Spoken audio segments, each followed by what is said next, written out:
Baik di kerajaan fana maupun di dunia abadi, seseorang tidak dapat menghindari cara-cara dunia. Menindas yang lemah dan takut terhadap yang kuat, bersikap munafik, Kelemahan manusia justru akan semakin diperbesar oleh para pembudidayanya, yang mana lebih realistis. Karena kalian datang dari jauh, silakan masuk dan minum teh. Soal hadiahnya, silakan bawa pulang. King Zong mengirim beberapa tetua untuk menghibur mereka. Karena mereka sudah ada di sini, rasanya tidak enak kalau mengusir mereka semua. Tunjukkan saja rasa hormatmu kepada mereka. Sekte yang dulunya bersinggungan dengan Sekte King kini telah lenyap dalam sekejap mata. Tak disangka, perbedaan di antara mereka bagaikan langit dan bumi. Kultivator terkuat di domain Fuliuxing hanya berada di tahap penyeberangan kesengsaraan. Yuanying dan Huasen termasuk di antara tetua Sekte dalam. Orang-orang Sekte King bekerja keras di kedalaman tanah leluhur mereka, dan kekuatan mereka secara keseluruhan telah melonjak. Tidak kurang dari 10 biksu yang telah melampaui kesengsaraan, dan lebih dari 10 biksu Mahayana. Tidak peduli siapapun sesepuh yang tampil ke depan, ia akan dianggap orang penting di mata sekte-sekte kecil ini. Setelah beberapa jam, berbagai sekte mengundurkan diri dan mengambil kembali hadiah-hadiah yang mereka anggap sangat berharga. Sekte King saat ini paling kekurangan sumber daya dan harta, dan mereka sama sekali tidak peduli dengan hadiah yang dikirim oleh sekte lain. Terlebih lagi, bahkan jika mereka tidak kaya, mereka tidak akan menerima hadiah-hadiah ini. Tidak ada imbalan tanpa pahala, tetapi Anda harus membayarnya kembali jika Anda menerimanya. Ada beberapa perselisihan kecil saat itu. Tolong beri kami kesempatan. Kami bersedia melakukan yang terbaik untuk memperbaiki keadaan. Para tetua beberapa sekte kecil khawatir bahwa Guo Xian dan King Zong akan menaruh dendam satu sama lain dan mereka khawatir masa depan mereka akan sulit. Tidak perlu mengungkit dendam lama. Para tetua sekte King tersenyum dan membalas kejahatan dengan kebaikan. Beberapa masalah kecil dapat diatasi dengan senyuman. Ada sesuatu yang banyak orang minati dan diam-diam menyaksikan kehebohannya. Istana Donyi di wilayah Fuliuxing hampir membentuk aliansi pernikahan dengan Sekte King. Sayangnya, Chen Qingyuan baru saja keluar dari Tianyuan saat itu dan dipandang rendah, sehingga rencana itu dibatalkan. Para tetua Istana Donyi, menyadari hal ini tidak akan menyenangkan mereka, tetap datang untuk menyampaikan permintaan maaf yang tulus kepada King Zong. Mereka tidak meminta kedua sekte untuk berdamai, melainkan hanya meminta King Zong untuk tidak menyimpan dendam dan agar keduanya baik-baik saja.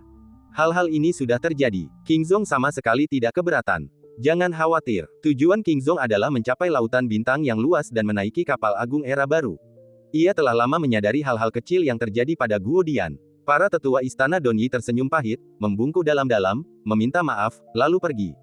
Jika kedua sekte itu benar-benar menikah saat itu, Istana Donyi pasti akan melompat keluar dari lingkaran kecil domain Fuliuxing, melihat dunia yang lebih luas, dan bersentuhan dengan kemakmuran sejati.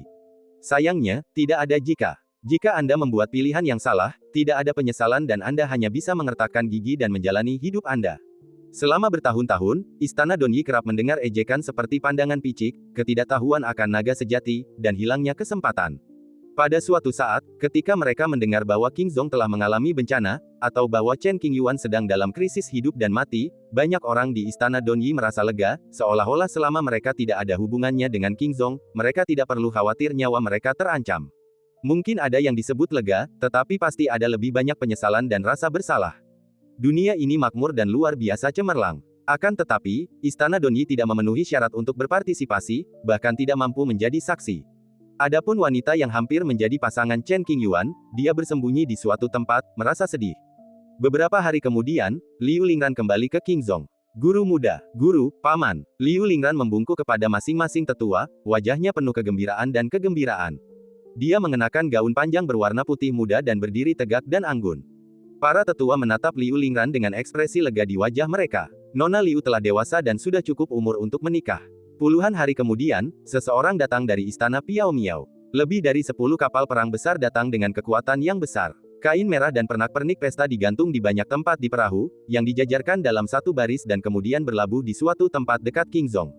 Sungguh megah dan megah. Tak terhitung banyaknya kultivator dari domain Fuliuxing yang menyaksikan dari kejauhan. Satu orang saja di kapal perang itu dapat membuat penduduk setempat gemetar ketakutan dan takjub. Ini dia lamaran pernikahannya. Chen Qingyuan mengangkat sudut mulutnya dan mendesah karena Changsun Fengye begitu cepat. King Zong segera menyiapkan anggur untuk menyambut tamu terhormat. Tokoh-tokoh penting seperti Santo Istana Piao Miao dan para leluhur semuanya hadir dan memberikan perhatian besar pada acara tersebut. Saat ini, Changsun Fengye sedang dalam semangat yang tinggi dan tidak ada seorang pun yang dapat menandinginya. Chen Qingyuan terlalu malas untuk ikut bersenang-senang dalam pesta pernikahan kedua keluarga itu, jadi dia duduk di tempat terpencil, menikmati pemandangan dan mencicipi anggur, mencuri setengah hari waktu luangnya. Dilihat dari suasana di istana Piao Miao, mereka datang bukan hanya untuk melangsungkan pernikahan kedua generasi muda, tetapi juga dengan maksud untuk membentuk aliansi antara kedua sekte. Meskipun King Zong terperangkap dalam pusaran inti gelombang besar dunia, ia dapat mengubah bahaya menjadi keselamatan setiap saat dan menantikan masa depan. Leluhur Piao Miao memperhatikan hal ini dan memutuskan untuk memanfaatkan pernikahan ini untuk mempromosikan aliansi antara kedua suku. Jika mereka kalah, istana Piao Miao akan hancur dan ditelan jurang bersama dengan King Zong. Jika Anda menang, Anda dapat membantu klan Qing mengatasi malapetaka masa-masa sulit, mencapai puncak dunia, menciptakan dinasti abadi, dan berbagi kejayaan. Ini adalah pertaruhan besar, dan banyak tetua istana Piao Miao tidak memiliki keberanian. Sang leluhur menentang semua keberatan dan tetap teguh pada keputusannya. Percakapan di aula pertemuan sangat hidup, dan sesekali terdengar suara tawa. Di kaki bukit hijau, terdengar suara langkah kaki pelan. Chen Qingyuan menoleh dan melihat seorang wanita mengenakan gaun panjang berwarna hijau muda. Dia memiliki tubuh yang anggun dan kulit yang halus. Rambutnya yang panjang sehitam tinta, ditata menjadi sanggul yang sangat indah, matanya bagaikan bintang, dan temperamennya luar biasa. Siapa gadis ini? Chen Qingyuan tidak dapat mengetahui siapa orang itu pada pandangan pertama dan bertanya dengan sopan. Tuan Chen begitu pelupa sampai-sampai ia melupakan saya. Wanita berok panjang itu berkata dengan suara selembut awan, lembut dan halus, menyembunyikan isi hatinya, saya Chang Sun Qian. Dentang. Mendengar ini, pupil mata Chen Qingyuan bergetar dan kepalanya menjadi kosong. Siapakah Chang Sun Qian? Adik kandung Chang Sun Fengye juga merupakan iblis yang dilatih dengan penekanan di istana Piao Miao. Sudah lama sejak Chang Sun Qian muncul. Peristiwa penting terus terjadi di berbagai belahan dunia, jadi tak seorang pun akan memperhatikan kejeniusan satu sekte pun. Wajar saja, setelah beberapa saat, berita tentangnya akan menghilang. Sekarang mereka bertemu lagi, bagaimana mungkin Chen Qingyuan tidak terkejut? Mengenang masa-masa mereka bersama, Chang Sun Qian bertubuh tinggi dan kuat, montok dan berkulit gelap, dan lebih heroik daripada pria. Selain itu, ia memegang kapak raksasa yang dapat membelah gunung dan membelah bumi, dan kekuatannya sungguh luar biasa. Wanita di depanku memiliki sosok yang anggun dan cantik. Pantas saja Chen Qingyuan tidak mengenalinya barusan. Perubahannya terlalu besar. Orang yang benar-benar berbeda. Nona Chang Sun. Chen Qingyuan tertegun sejenak, Anda telah mengubah penampilan Anda. Tuan Chen, jangan bicara omong kosong. Beginilah rupa putriku. Dulu, aku mempraktikkan teknik terlarang sekte Lian, iblis api, yang menyebabkan penampilanku jadi jelek. Chang Sun Qian berteriak genit. Selama hari-hari ini, Chang Sun Qian telah mengasingkan diri untuk waktu yang lama, untuk mengembangkan teknik terlarang ke tingkat yang lebih tinggi dan memulihkan penampilan aslinya. Maaf. Chen Qingyuan meminta maaf dengan tulus. Lalu, dengan jentikan lengan bajunya, meja dan kursi muncul di ruang terbuka itu. Keduanya duduk berhadapan dalam suasana yang canggung. Tuan Wu, di mana Anda sekarang? Tujuan Chang Sun Qian sangat jelas. Mereka tidak bertemu selama ratusan tahun dan Chang Sun Qian sangat merindukannya. Ketika dia menyebut Tuan Wu, tubuhnya menegang, ujung jarinya gemetar, dan jantungnya seakan berhenti berdetak. Tidak tahu. Chen Qingyuan menggelengkan kepalanya. Ini bukan suatu penyembunyian, saya benar-benar tidak menyadarinya. Arah umum harus ke timur. Namun, wilayah timur begitu luas sehingga tidak seorang pun mengetahui lokasi pasti Wu Junyan. Wu Junyan sedang mencari ciptaannya sendiri, warisan Kaisar Tai Wei. Jalan ini sulit dan berbahaya, dan saya tidak tahu kapan hasilnya akan terungkap. Jadi begitu, mata Chang Sun Qian tampak redup, dan dia jelas tampak kecewa. Cinta sejati yang tak berbalas menyiksanya setiap saat, tetapi meski begitu, dia menolak untuk menyerah dan puas untuk terus maju. Tahun itu, ia mempraktikkan sihir terlarang dan penampilannya berubah drastis. Para pemuda yang mengejarnya dengan tekun meninggalkannya satu demi satu, dengan tatapan jijik dan jijik yang sulit disembunyikan. Kemudian, dia bertemu Wu Junyan untuk pertama kalinya, dan dia jatuh cinta padanya pada pandangan pertama. Tidak ada sedikit pun rasa jijik terhadap wajah jeleknya di mata Wu Junyan yang setenang air. Ditambah dengan temperamen khusus Wu Junyan, dia sangat tertarik padanya. Secara bertahap pahami dan terlibatlah secara mendalam. Akhirnya, Anda tidak dapat menahan diri. Setelah Chang Sun Qian kembali ke wujud aslinya, ia berkali-kali pergi mencari Wu Junyan, tetapi sayangnya tidak ada hasil. Kali ini, ia mendengar bahwa King Zong telah kembali ke alam liar utara, dan ia mengira Wu Junyan juga ada di sana, jadi ia datang ke sini dengan sangat gembira.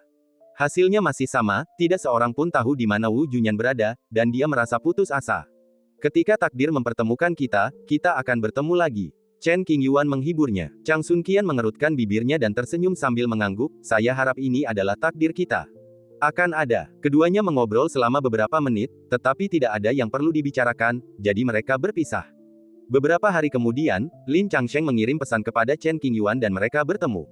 Sebuah istana yang elegan, tanpa ada orang lain di sekitarnya. Adik laki-laki, apa pendapatmu tentang aliansi antara Qingzong dan istana Piao Miao? Untuk hal sebesar itu, Lin Changsheng pasti akan meminta pendapat Chen Qingyuan. Bagus. Chen Qingyuan menjawab dengan serius. Jika Anda tidak keberatan, maka masalah ini sudah selesai. Dengan situasi keuangan Qingzong saat ini, mereka tidak bisa mendapatkan keuntungan apapun dari istana Piao Miao. Alasan dia setuju adalah karena dia adalah leluhur istana Piao Miao dan dia sangat tulus sehingga dia membuat sumpah tahu bahwa dia tidak akan pernah melanggar kepentingan Sekte Qing dan akan selalu mengutamakan Sekte Qing. Di masa depan, ketika Changsun Fengye mengambil alih istana Piao Miao, dia pasti akan memenuhi sumpah aliansi. Mempertimbangkan semua aspek, membentuk aliansi dengan istana Piao Miao menguntungkan daripada merugikan. Bagus. Chen Qingyuan mengangguk. Beberapa hari kemudian, Sekte Qing membahas rincian aliansi dengan para pemimpin puncak istana Piao Miao dan mengumumkannya kepada publik. Selama beberapa waktu, Northern Wilderness dilanda kekacauan, dan berbagai kekuatan mulai berdiskusi, membuatnya menjadi sangat ramai. Setahun kemudian, upacara pengikatan janji suci pernikahan pun resmi digelar.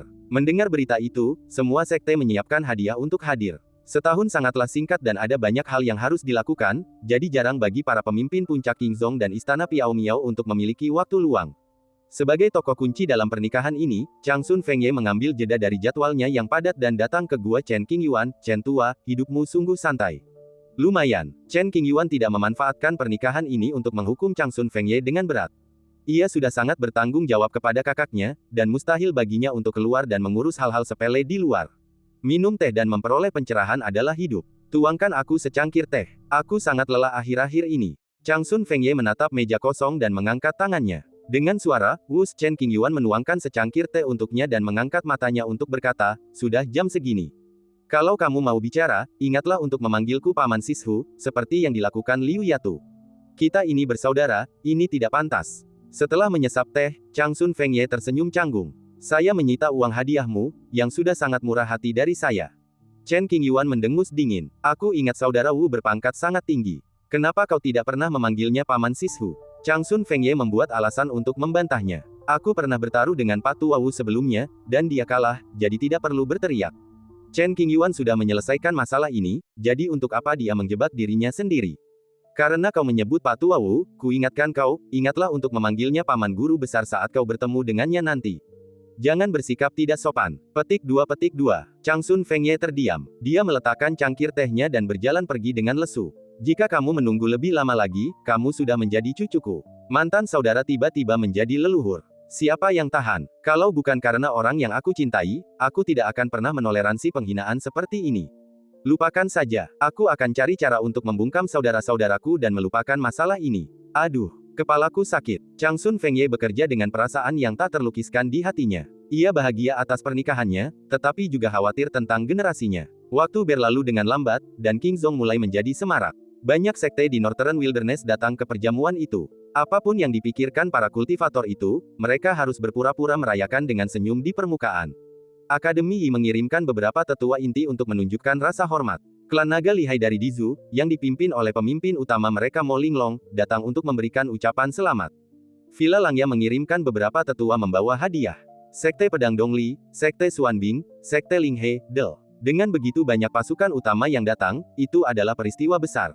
Banyak orang kuat di dunia diam-diam mengawasi setiap gerakan Qingzong. Pada titik ini, dimanapun Tanah Suci berada, mereka semua belajar tentang aliansi pernikahan dalam waktu yang sangat singkat. Kekuatan yang merupakan musuh bebuyutan Qingzong tentu saja tidak akan merayakannya dan akan mengabaikannya. Suku-suku Tanah Suci yang ingin menyelesaikan dendam lama atau dekat dengan Qingzong datang untuk memberi ucapan selamat dengan tulus dan meriah guna membangun momentum bagi Qingzong. Para ahli datang dari Sekte Buddha di timur, Istana Bunga Pir di selatan, dan bahkan salah satu dari 18 klan di perbatasan barat. Wilayah Bintang Fuliu di Northern Wasteland, yang awalnya merupakan wilayah terpencil dan miskin sumber daya, tiba-tiba menjadi sangat makmur karena kejadian ini dan menjadi pusat perhatian dunia. Para kultivator yang bersatu padu untuk mengatasi kesengsaraan dapat dilihat di mana-mana, dan sosok para master Mahayana juga sering muncul. Sekte yang berakar di domain Fuliuxing ini secara tegas mewajibkan anggotanya untuk tidak keluar. Jika mereka secara tidak sengaja menyinggung makhluk-makhluk kuat dari seluruh penjuru langit, mereka tidak akan sanggup menanggung akibatnya. Ini adalah prestise Sekte King. Baru pada saat inilah sekte-sekte kecil ini benar-benar menyadari apa itu raksasa. Pada hari pernikahan, upacara diadakan sesuai jadwal. Istana yang besar dan megah itu dipenuhi oleh tamu-tamu terhormat. Para pejabat tinggi istana Qingzong dan Piao Miao menjamu mereka dengan sepenuh hati dan mengucapkan berbagai kata sopan. Chen Qingyuan, yang duduk di sudut, menyaksikan kejadian itu dengan tenang sambil tersenyum di wajahnya. Banyak orang datang untuk berkenalan dengan Chen Qingyuan. Karena sopan santun, tentu saja mereka tidak bisa menolak, jadi mereka berbasa-basi sebentar dan minum beberapa gelas. Di panggung tinggi, pria dan wanita berpakaian merah. Zhang Sun Fengye dan Liu Lingran berpegangan tangan dan bersumpah untuk tidak pernah menyerah satu sama lain. Mereka saling memandang dengan penuh kasih sayang. Semua orang menyaksikan dan memberikan berkat. Setelah itu, para pemimpin kedua sekte membacakan kata-kata aliansi, berjanji untuk maju dan mundur bersama, apapun kesulitan yang mereka hadapi.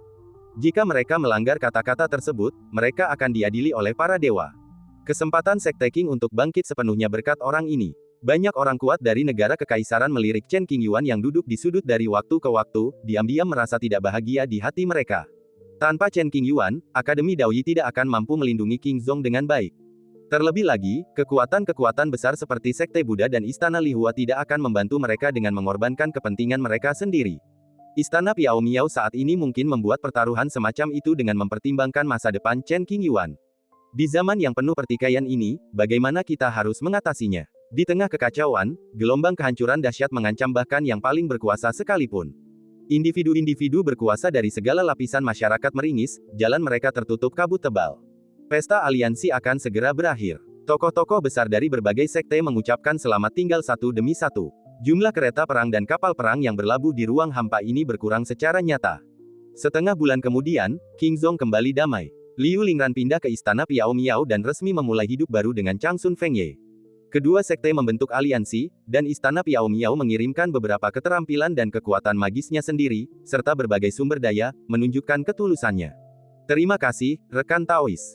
Saya merasa sedikit malu disambut oleh para tetua sekte Qing. Sama-sama, karena kedua sekte ini sekutu, kita harus saling membantu. Tetua istana Piao Miao mengelus jenggotnya dan menggelengkan kepala. Qingzong telah datang ke alam liar utara, jadi pasti ada banyak hal sepele.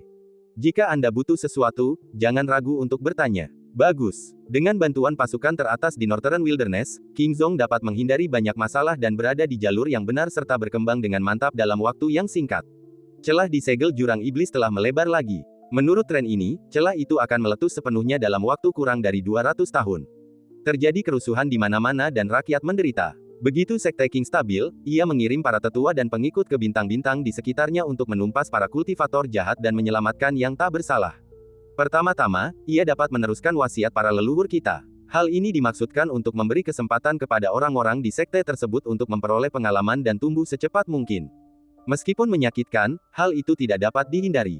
Betapapun indahnya bunga-bunga di rumah kaca, mereka tidak dapat menahan angin dan hujan. Hanya dengan melewati kesulitan seseorang dapat mencapai kesuksesan. Chen Qingyuan sering memimpin sekelompok murid untuk menekan para pembudidaya jahat dan menenangkan rakyat. Para pembudidaya iblis yang aktif di domain bintang Fuliu dan daerah sekitarnya tidak terlalu kuat, dan Sekte Qing dapat menangani mereka dengan lebih dari cukup. Dalam sekejap mata, beberapa tahun telah berlalu. Berkat usaha Qingzong yang tak henti-hentinya, kekuatan para murid telah meningkat pesat. Chen Qingyuan mengajak murid-muridnya keluar untuk berlatih, atau minum teh dan mengobrol dengan saudari dokter hantu. Hari-hari berlalu, tampak tanpa kejadian apapun, tetapi sebenarnya ada arus bawah. Pada hari ini, Chen Qingyuan pergi ke Akademi Daoyi. Guru Qi memberi salam dan memberinya seperangkat peralatan minum teh yang sangat berharga. Peralatan minum teh ini juga berasal dari rumah harta karun Buddha. Chen Qingyuan menikmatinya selama beberapa tahun sebelum mempersembahkannya kepada gurunya. Kau telah menguras habis semua kekayaan Sekte Buddha. Kau benar-benar hebat. Yu Chenran menyukai perangkat teh ini, dan dipadukan dengan pohon pencerahan berusia 100.000 tahun, ini merupakan perpaduan yang sempurna. Asalkan Tuan menyukainya, Chen Qingyuan berkata sambil tersenyum. Kali ini, selain menyapa guru, saya juga ingin bertemu Yiyi.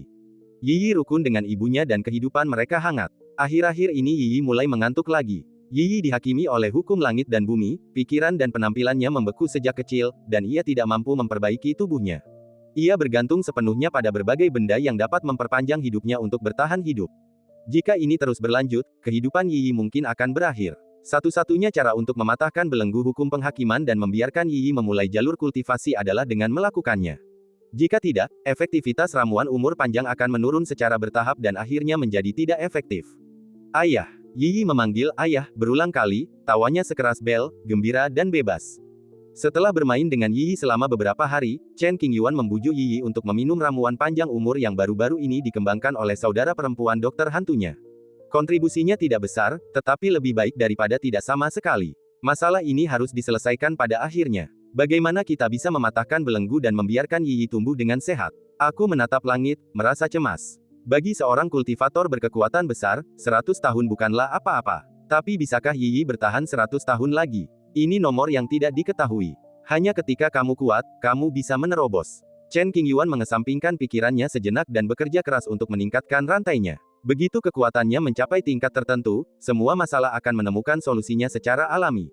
Waktu berlalu begitu cepat bagaikan kuda yang berlari cepat, meluncur melalui jari-jari Anda tanpa Anda sadari.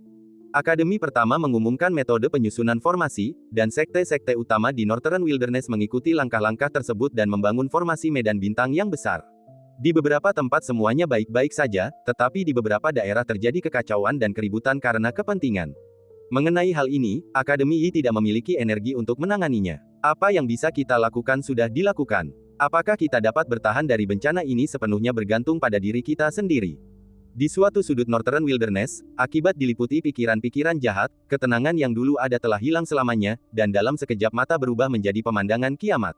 Langitnya gelap, dengan awan-awan gelap yang menggantung rendah, dan suasananya sangat menyedihkan.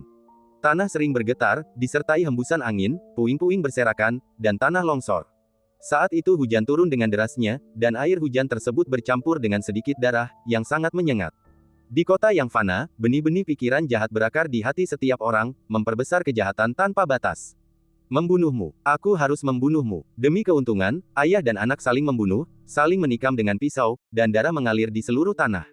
Aku tidak tahan lagi dengan kehidupan seperti ini. Aku akan membunuhnya dan memulai hidup baru. Demi seorang wanita, saudara-saudara saling bermusuhan, bertarung tanpa ampun, dan kedua belah pihak menderita kerugian. Ah! Teriakan dan jeritan serta suara perkelahian bergema antara langit dan bumi. Setelah beberapa hari, hanya satu orang yang tersisa di desa itu. Berlumuran darah, matanya dipenuhi dengan niat membunuh, ekspresinya berangsur-angsur menjadi ganas, tubuhnya mulai berubah, menghisap darah kerabat dan kenalannya, dan dia telah menjadi seorang pembudidaya iblis. Daerah di sekitarnya berlumuran darah dan ratusan mayat mulai mengering seperti ranting. Mereka terdiri dari pria dan wanita, tua dan muda. Bahkan beberapa bayi telah terbunuh. Pemandangan serupa terjadi di banyak penjuru dunia dan menjadi semakin serius. Kekuatan hukum pikiran jahat sulit ditolak bahkan bagi banyak kultivator tingkat atas, apalagi manusia biasa. Adegan tragis tengah terjadi setiap saat. Chen Qingyuan memimpin anggota Sekte Qing untuk berlatih. Setiap kali ia menghadapi situasi seperti itu, meskipun ia telah melihatnya berkali-kali, emosinya tetap saja tenggelam dan ia merasa kasihan. Sebenarnya yang paling menakutkan bukanlah para pembudidaya setan, melainkan orang-orang jahat yang memanfaatkan kesempatan untuk menimbulkan kekacauan. Di bawah panji budidaya iblis, mereka menjarah sumber daya di mana-mana. Sungguh tercela, selalu ada orang seperti itu di setiap era. Bagaimanapun, kekuatan satu orang terlalu lemah untuk mengubah tren secara keseluruhan. Kita hanya bisa melakukan yang terbaik dan melindungi pihak yang kita bisa. Chen Qingyuan semakin sedikit punya waktu untuk bermalas-malasan, dan raut wajah muramnya pun semakin serius. Kudengar banyak tempat telah menjadi tanah iblis. Jika para kultivator biasa menginjakkan kaki di sana, mereka akan berubah wujud atau dilahap. Pangeran telah keluar dari kurungan. Negara Kekaisaran, Villa Langya. Setelah puluhan tahun mengasingkan diri, kultivasi Nangongge akhirnya membaik. Pada hari dia meninggalkan celah gunung itu, seluruh sekte terkejut. Dari para leluhur sampai para pengikut luar, semuanya bersorak. Itu adalah acara yang megah dan meriah. Mereka yang tidak mengetahui kebenarannya mengira bahwa leluhur Langya Villa telah bertindak lebih jauh dan membuat keributan besar. Situasi yang sebenarnya agak memalukan. Saudara Nangong baru saja menembus belenggu batas tubuh emas dan melangkah ke tahap awal tahap bayi. Dengan tingkat kultivasi ini, siapapun rekannya dari Dizu dapat menjatuhkan Nangongge ke tanah. Yang lebih keterlaluan lagi adalah bahwa saudara Nangong menghabiskan banyak sumber daya dan mendorong dirinya sendiri. Jika ia mengandalkan bakatnya sendiri, ia tidak akan pernah mencapai ambang tahap neonatal seumur hidupnya. Tidak ada yang bisa dilihat, ayo pergi. Baru saja keluar dari ruang retret, Nangongge mendapati pintu sudah penuh sesak, kerumunan besar, dan sangat bersemangat. Melihat situasi ini, ia merasa malu, terbatuk pelan beberapa kali, dan berbicara dengan keras. Semua orang sangat patuh dan bubar tanpa mengganggu siapapun lagi. Setelah mengetahui bahwa Ezi telah membuat terobosan tanpa bahaya apapun, semua orang akhirnya bisa meletakkan batu yang menggantung di hati mereka.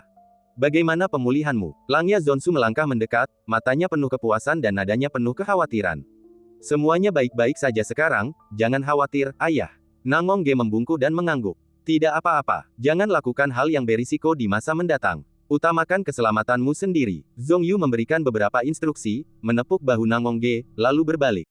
Tak lama kemudian, hanya 2 pembantu pribadi yang tersisa. Apa yang ingin kamu makan untuk menghilangkan rasa lelahmu? Mata Yu berkaca-kaca, dan ia gembira. Ia melangkah maju dan bertanya. Tidak, ceritakan padaku hal-hal penting apa yang terjadi dalam beberapa tahun terakhir.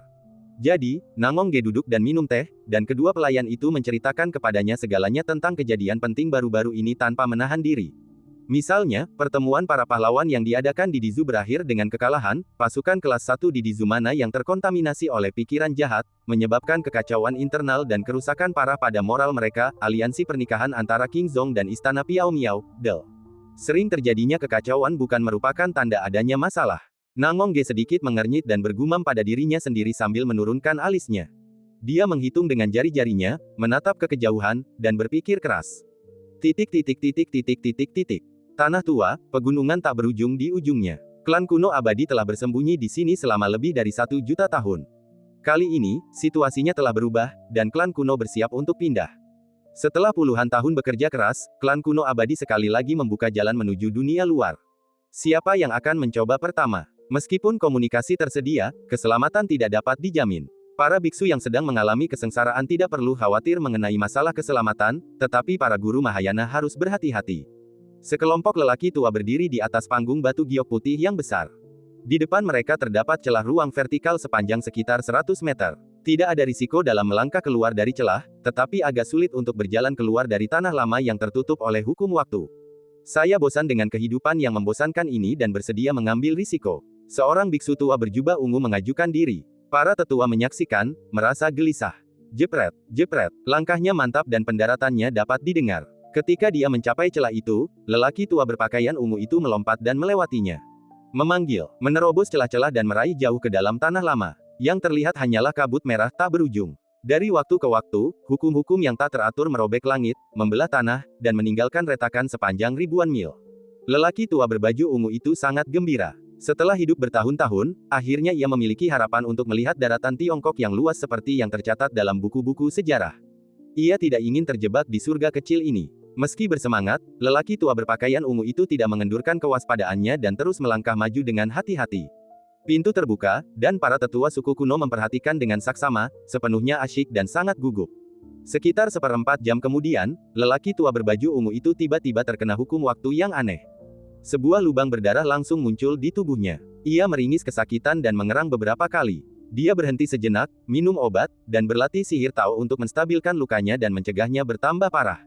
Setelah melakukan semua ini, lelaki tua berpakaian ungu itu tidak berniat untuk kembali dan terus bergerak maju. Setelah berjalan beberapa saat, kabut merah tiba-tiba muncul di jalan di depan, menghalangi jalan. Zuzuo Huyang, apakah kamu berani bertarung? Kabut merah mengembun menjadi sosok manusia yang kabur, memancarkan aura yang menakutkan. Jelaslah, ini adalah jejak tahun-tahun para pahlawan zaman dahulu. Di masa lalu, ketika kejeniusan klan kuno keluar, bahkan jika dia menyentuh batasan, dia hanya akan menjadi bayang-bayang orang hebat di wilayah yang sama. Jika orang tua yang berkuasa itu tidak berhati-hati, maka akan terjadi bencana. Biksu Mahayana cukup kuat untuk mengeluarkan jejak-jejak hukum waktu yang mengerikan. Kaisar Huyang, hidupku sudah berakhir. Lelaki tua berjubah ungu itu tertegun sejenak, lalu ia mencari jauh di dalam ingatannya dan menemukan orang yang sesuai dengan nama itu. Ia berteriak dengan ketakutan di wajahnya. Mengetahui asal-usul hantu waktu ini, lelaki tua berpakaian ungu tidak berani ragu sejenak dan kembali dengan cara yang sama. Setelah mengambil beberapa langkah, sebuah kekuatan mengerikan turun dari langit. Kaisar Semu Huyang menekan dengan satu telapak tangan, serangannya kejam dan tak kenal ampun. Selamatkan aku. Pria tua berjubah ungu itu mengerahkan segenap kemampuannya, tetapi ia tetap tidak mampu menangkis serangan dari hantu Kaisar Semu itu. Ia berteriak keras ke arah Fang Qi dari klan kuno, suaranya serak. Ledakan. Dengan suara keras, tubuh lelaki tua berjubah ungu itu meledak dan jiwanya hancur. Seorang guru besar Mahayana yang berada di puncak kekuatannya gugur pada saat ini.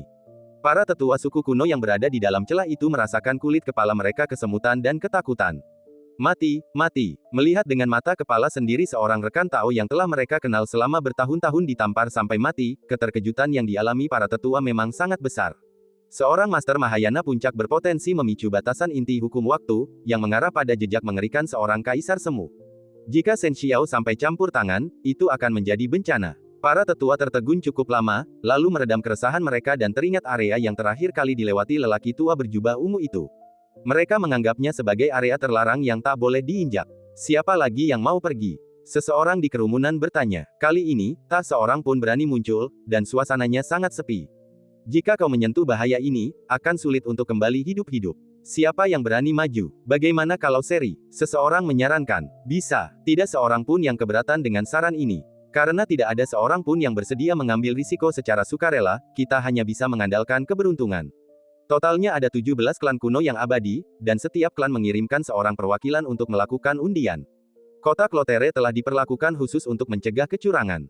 Setelah pengundian selesai, selalu ada satu orang yang tidak beruntung. Mari kita bahas solusinya terlebih dahulu, dan kita tidak dapat menarik kembali kata-kata kita.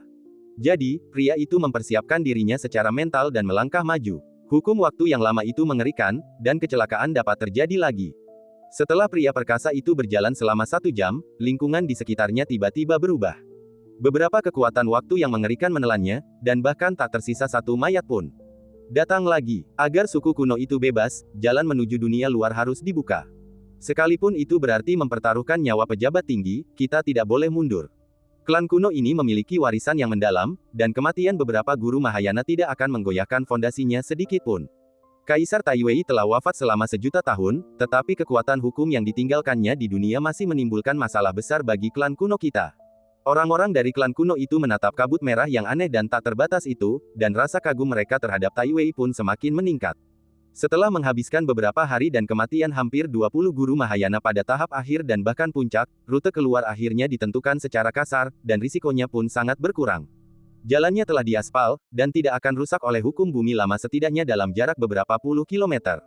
Dahulu kala, ada sebuah klan kuno yang malang dan bernasib sangat buruk. 10 guru Mahayana gugur berturut-turut karena undian. Wajah sang pemimpin menjadi pucat pasi dan ia dipenuhi amarah. Kalau saja dia tidak yakin kalau kota Klotere itu tidak dirusak, dia pasti akan berbalik melawan saya. Komunikasinya sudah selesai, Anda bisa keluar sekarang. Karena hukum waktu di tanah lama itu aneh dan tak terduga, sekalipun suatu jalur telah ditetapkan, mustahil untuk membiarkan terlalu banyak penguasa keluar. Setelah bersusah payah, akhirnya mereka bisa keluar dan melihat pemandangan di luar. Semua orang bersemangat. Kalian harus mengikuti rute yang ditentukan, kalau tidak, kalau kalian menemukan sesuatu yang aneh, kalian akan kehabisan akal. Klan kuno abadi telah memilih kandidat yang cocok untuk berangkat, dan mereka memulai perjalanan satu demi satu, jadi tidak perlu terburu-buru. Aku akan menjelajahi seluruh surga dan alam. Akhirnya, mereka bisa meninggalkan dunia kecil yang seperti penjara ini, dan para tetua sangat menantikannya. Mereka dari klan kuno yang belum bisa pergi untuk sementara waktu dipenuhi rasa iri. Setiap saat, hukum di negeri lama akan berubah, dan jalanan akan mudah runtuh. Untuk amannya, setiap klan hanya dapat mengirim beberapa biksu Mahayana dan beberapa jenius muda untuk pelatihan khusus. Dilihat dari situasi saat ini, kekuatan agung jembatan ilahi klan kuno abadi masih perlu menunggu. Jika makhluk seperti itu muncul, pasti akan menarik kemunculan kekuatan yang lebih mengerikan dengan jejak waktu. Apa yang kamu tunggu? Ketika kekuatan hukum tanah lama secara bertahap melemah, pada waktu tertentu, klan kuno akan mampu memecahkan kebuntuan dengan bekerja sama. Tanah tua adalah medan perang dari masa lampau, tempat tersisa kekuatan hukum Kaisar Taiwei dan sejumlah eksistensi mengerikan. Sampai hari ini, masih belum bubar. Di suatu tempat di dunia, berdiri sebuah jembatan yang ujungnya tidak terlihat. Mereka yang datang untuk mencari tanah suci di masa lalu dan masa kini menyebutnya jembatan ilahi. Di bawah jembatan suci, ada kabut hitam tebal. Kadang-kadang terdengar suara rintihan, mungkin itu sisa-sisa pikiran sang pahlawan zaman dahulu yang terukir dalam kehampaan ini, meratap dan bersenandung pilu. Melodi aneh lain mulai dimainkan, mungkin sebuah fragmen sejarah dari suatu zaman kuno. Seorang abadi yang terbuang memainkan sitar, merasakan kesulitan mencari pencerahan dan meratapi pedihnya umur panjang. Sungai waktu membentang tanpa akhir, dan satu-satunya jejak misteri sejarah yang tersisa telah kita ungkap berusia sekitar 1 juta tahun. Seperti apa keadaannya di zaman dahulu kala? Pernahkah ada pemimpin sejati? Apakah ada orang yang berdiri di ujung sisi lain, memandang dunia, dan melihat semua perubahan kehidupan dalam sekejap mata? Siapa orang pertama yang menemukan wanita berambut panjang? Kaisar Taiwei terusik oleh berbagai keraguan dan terperangkap di dalamnya, tidak mampu melepaskan diri. Sekalipun seseorang mencari jauh dan luas, ia tetap tak dapat melihat akhir sejarah. Menghitung mundur sejuta kali adalah batasnya. Wan Ge bertemu musuh dan kehilangan satu gerakan. Kalau saja teror tak dikenal berani muncul di masa kejayaannya, hasilnya pasti berbeda. Setelah meninggal, jasad sang kaisar masih berdiri tegak di jurang, menopang jembatan yang seharusnya putus. Tidak jauh dari tubuh kaisar kuno, seorang lelaki tua berpakaian, meminjam sinar kekuatan kaisar dan menyadari makna sejati tertinggi dari pedang. Berdengung, hukum-hukum misterius dan tak terbatas berputar di sekitar lelaki tua berpakaian preman itu, seperti lapisan-lapisan tirai cahaya putih yang tak terhitung jumlahnya menutupinya. Siapakah lelaki tua berpakaian preman itu? Itulah saatnya mereka bertarung melawan dewa pedang Canggeng dari Gunung Ziyun, Li Muyang. Bunuh saja, lalu menyerahlah. Meskipun energi dan darahnya mungkin menunjukkan sedikit penurunan, mereka sangat kuat dan kekuatannya tidak terduga. Sebelum meninggalkan ibu kota, ia mempunyai ambisi besar dalam hatinya, yaitu dapat mematahkan belenggu langit dan bumi dengan satu pikiran dan memanjat ke puncak gedung tinggi. Meskipun jalan ini sulit, dengan bantuan pemikiran Taiwei yang tersisa, ada kemungkinan keberhasilan. Meskipun jalan di depan sulit, itu tidak akan menghentikan saya untuk terus maju. Kekuatan pedang yang luar biasa muncul dari tubuh Li Muyang, seperti bola air besar yang tiba-tiba meledak, dengan air memercik ke segala arah. Mungkin karena kekuatan penyesalan Kaisar Taiwei yang masih tersisa, atau karena kekuatan pedang Li Muyang, puluhan atau bahkan ratusan lubang cekung muncul di kabut hitam di sekitarnya, seperti jurang horizontal. Saat dia menjadi pedang abadi, dia pasti akan mekar dengan keanggunan yang tak tertandingi. Saat itu, kekuatannya kemungkinan besar tidak akan lebih lemah dari pemimpin Qingzong saat ini, Dugu Changkong, atau bahkan lebih kuat. Ayo, bertarung. Li Muyang merasakan sesuatu di hatinya, dan tiba-tiba membuka matanya, dan cahaya keemasan bersinar. Lalu, sambil meraung panjang, dia menyerbu ke dalam kabut hitam tebal sambil menghunus pedang di tangan. Di dalam kabut hitam, terdapat kekuatan hukum waktu, yang merupakan jejak sejarah yang digariskan oleh kekuatan sisa pikiran Taiwei, persis seperti situasi di Tanah Lama. Daki Gunung Ziyun dan lawanlah kehendak langit dan bumi. Sekalipun kalah, itu tetap sebuah kehormatan. Merupakan suatu anugerah bagi umat manusia untuk berjalan menelusuri sungai sejarah yang panjang dan bermain-main dengan orang-orang hebat di zaman dahulu. Jika dia terus menang, dia pasti akan terbebas dari batasan dunia besar dan menjadi bintang yang bersinar di era baru. Jika aku kalah, jiwaku akan kembali ke sini. Dimakamkan bersama Kaisar Taiwei adalah suatu kehormatan besar, dan aku tidak menyesal. Di bawah jembatan suci ini, Li Muyang memulai ekspedisi baru. Jika Anda berhasil menembus kemacetan, Anda akan berhasil. Di tengah kabut hitam, pertempuran berlangsung sengit dan pedang-pedang meraung bagaikan naga. Sang pedang abadi bertarung melawan hantu pahlawan kuno dengan penuh kesenangan. Sekalipun aku terluka, aku tidak akan takut dan akan menikmatinya. Padang Belantara Utara, Qingzong. Seorang tamu terhormat datang hari ini. Sebuah patung hijau berdiri di pintu masuk Gunung Qingzong, tingginya sekitar 13 atau 14 kaki, lebih dari 4 meter. Dia mengenakan jubah brokat gelap, berkulit kuning tua, berdiri dengan tangan di belakang punggungnya, memiliki mata yang dalam, temperamen yang elegan, dan luar biasa. Siapa namamu, teman? Dari mana asalmu? Apa yang membawamu ke sini? Seorang murid yang menjaga gerbang gunung maju dengan sopan dan bertanya. Nama belakang saya Ye. Minta Chen Qingyuan untuk datang menemui saya. King Ge memasang ekspresi acuh tak acuh, tidak menganggap serius murid di depannya. Ia tampak merendahkan dan berbicara dengan nada memerintah. Murid penjaga gerbang itu tidak yakin akan identitas pengunjung itu, tetapi ia tidak marah. Ia juga ingin mengusirnya. Setelah berpikir sejenak, ia berkata, "Tunggu sebentar, Tuan. Saya akan pergi dan memberi tahu mereka." Orang ini secara khusus meminta bertemu dengan paman master muda yang bermarga Wu, sehingga dia mungkin memiliki hubungan dengan paman master muda. Memikirkan hal ini, murid penjaga gerbang segera pergi ke kediaman Chen Qingyuan dan melaporkan masalah tersebut dengan jujur, tidak berani menambahkan informasi asing apapun. Seseorang dengan nama keluarga Ye. Chen Qingyuan sedang duduk di halaman sambil minum teh. Mendengar ini, ia menyipitkan matanya. Pria yang datang itu begitu sombong sehingga ia meminta saya keluar dan menemuinya langsung.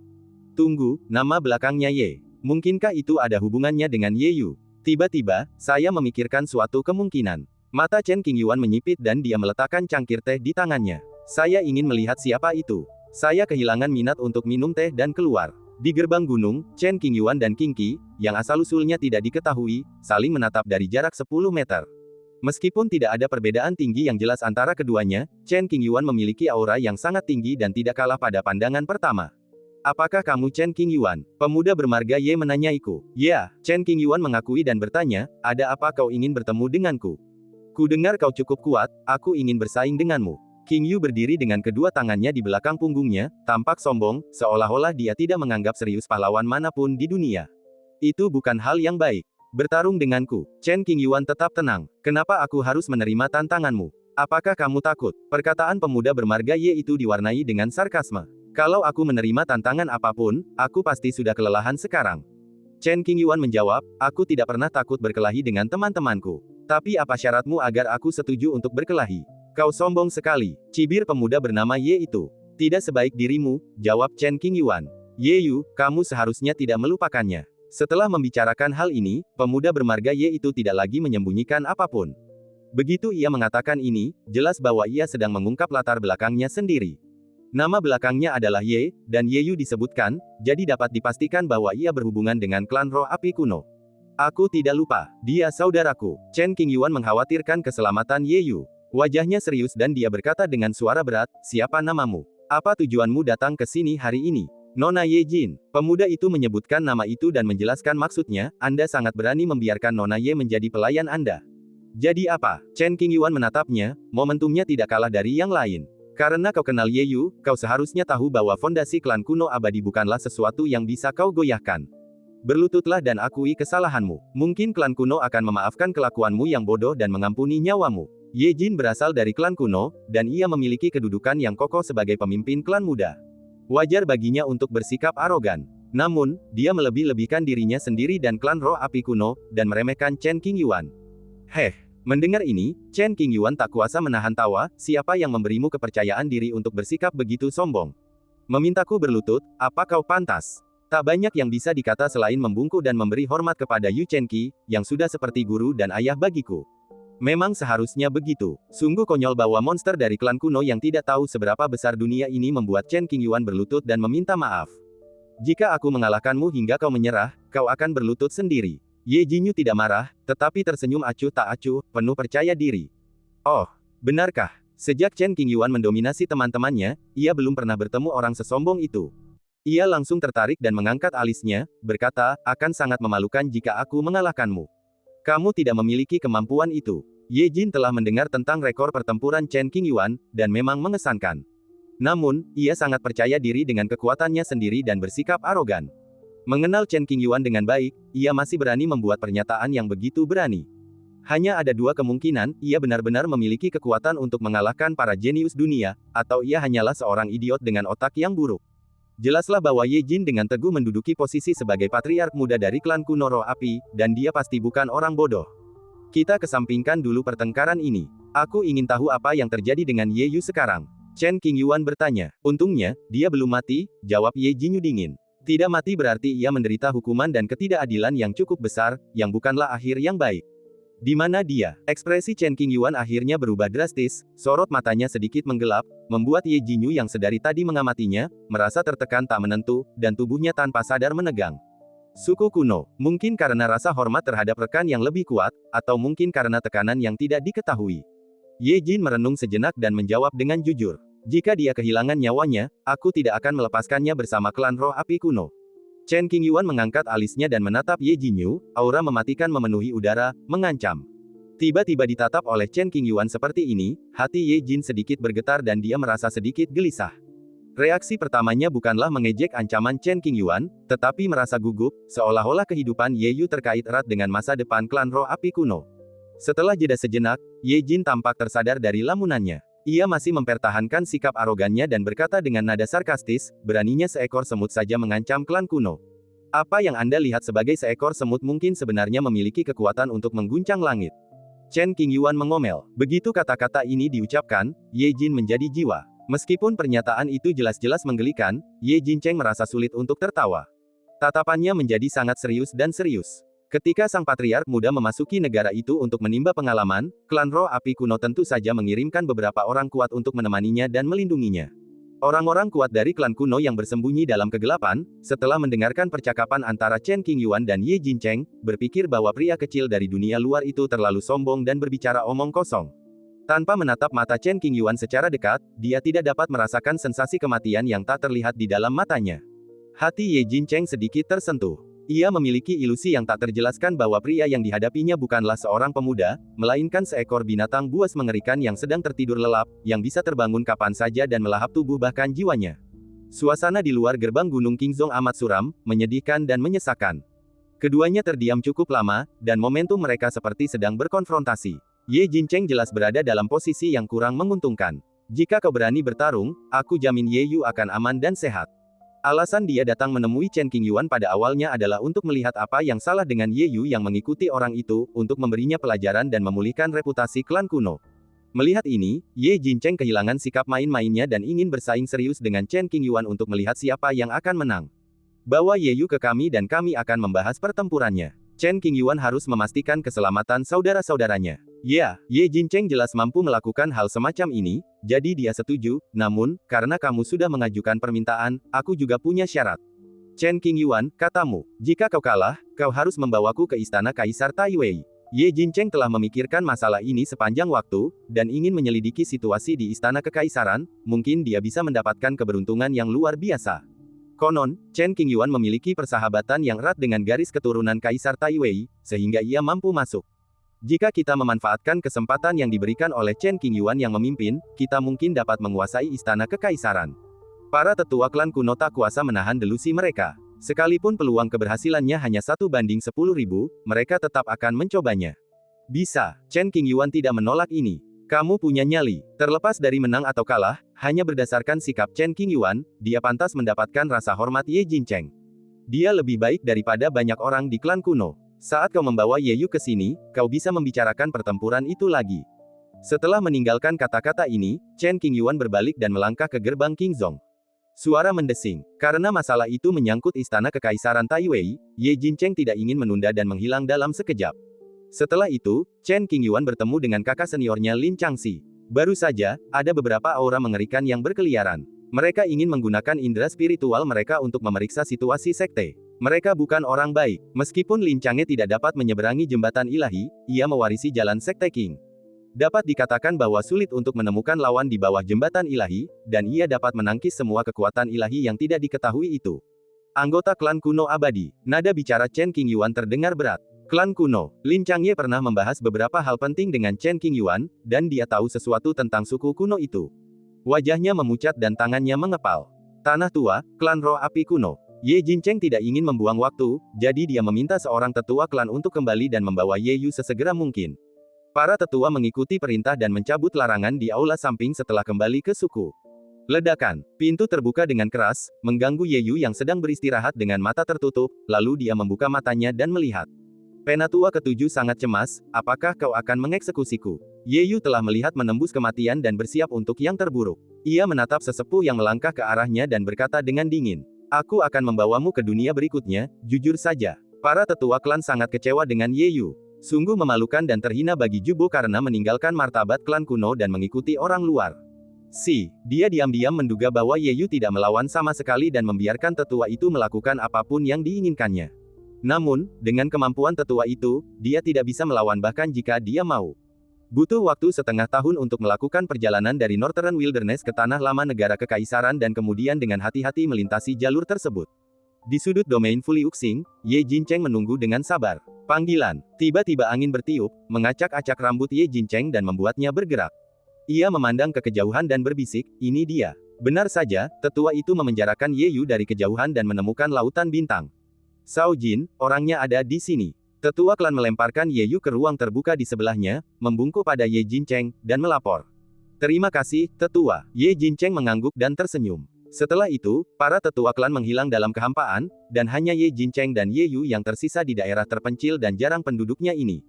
Duduk. Ye Jincheng menunjuk ke kursi kosong di depannya, dan setiap gerakannya menunjukkan martabatnya. Dulu, Ye Yu dibatasi oleh konsep hierarki dan tidak berani duduk sejajar dengan patriark muda. Kini, Ye Yu tidak lagi memiliki pemikiran seperti itu dan duduk tanpa tekanan, ekspresinya tenang. Keduanya mengenakan jubah brokat gelap dan tampak agak mirip. Perbedaan terbesarnya adalah puluhan atau bahkan ratusan api sering muncul di tubuh Ye Yu, membuatnya sulit dikendalikan. Pengendalian Ye Jincheng atas api sejati telah mencapai tingkat kesempurnaan. Ia terkekang dan tersembunyi, tanpa jejak api sejati di permukaan. Semakin pelan, semakin menakutkan. Ada banyak nama keluarga dalam klan Huoling kuno, dan Ye dianggap sebagai cabang. Faktanya, keduanya adalah sepupu. Namun, suku kuno sangat acuh tak acuh terhadap hubungan kekeluargaan dan hanya peduli pada kepentingan dan kekuatan. Meskipun kekuatan dihormati, ada seperangkat aturan yang sangat ketat dalam organisasi yang tidak dapat dilanggar oleh siapapun. Hanya dengan cara ini klan kuno abadi dapat diwariskan selama jutaan tahun tanpa pernah merosot. Saudara Yu, aku pernah bertemu dengan Chen Qingyuan sebelumnya. Ye Jincheng melambaikan tangan kirinya pelan, dan sepoci teh hangat beserta 2 cangkir kaca yang indah dan tanpa cacat muncul di meja. Ia menuangkan tehnya sendiri dan berbicara perlahan. Menyaksikan sang patriark muda menuangkan teh dan mendengar sapaan istimewa ini, Ye Yu merasa sedikit emosional. Pupil matanya mengerut, dan ujung jarinya gemetar, tetapi ia segera kembali tenang. Oh, bagaimana menurutmu, patriark muda? Kau punya sikap yang luar biasa dan sosok yang sejati. Tapi, itu saja. Ye Jincheng tetap arogan. Ia menyesap teh dan melanjutkan, aku agak bingung. Kau memang arogan. Kau tidak tunduk padaku sepenuh hati sebelumnya, tapi lebih karena takut pada aturan klan. Bagaimana mungkin makhluk duniawi begitu yakin dan rela tunduk? Saat itu, para pemimpin klan roh api kuno secara paksa menggunakan metode pencarian jiwa pada Ye Yu dan mengetahui bahwa Ye Yu telah bersama Chen Qingyuan untuk sementara waktu, dan bahwa dia sering dipukuli dan kemudian menyerah. Orang-orang kuno sangat bingung. Mengingat temperamen Ye Yu, bukankah seharusnya dia menyimpan dendam? Mengapa dia mengikutinya dengan begitu tulus? Gambaran memori yang didapat dari pencarian jiwa agak samar, dan tidak seorang pun dapat menempatkan diri dalam kondisi pikiran Ye Yu, jadi wajar saja mereka tidak dapat mengerti.